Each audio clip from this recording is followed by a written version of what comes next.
ay rated SPG. Striktong patnubay at gabay ng magulang ang kailangan. Maaaring may masiselang tema, lengguwahe, karahasan, sexual, horror o droga na hindi angkop sa mga...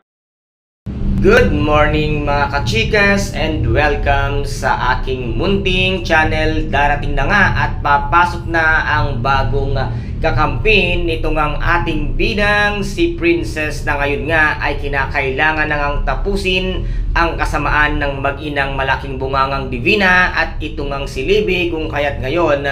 ay narito na ang isang tao na magpapabagsak nga at magpapalagapak dito nga kay Divina kasama ng kanyang mapanlait na anak na si Libby, at sa kanilang patong-patong na kasinungalingan ay kinakailangan ng tapusin at darating na rin at muling magbabalik ang bagong Leilani na siya ngayong siyang katatakutan nito ngang si Divina na hindi niya sukat akalain na ito ngang si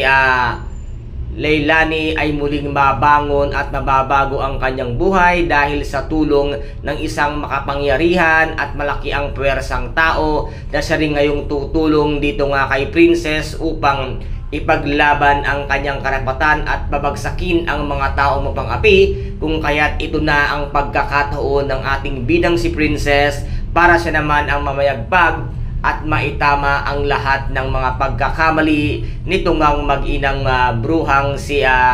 Divina at ito ngang si Libby, kung kaya't dito ay hindi nga papayag ang bagong magiging kakampi ng ating bidang si Princess na hindi pagbayaran ng mag-ina ang lahat ng kalapastanganan, kasinungalingan na patong-patong nga na ginawa ng mag-ina, dahil ito ang magiging bagong kakampi ng ating bidang si Princess ay malaki ang galit dito nga kay Divina at dito kay Libby, dahil alam nila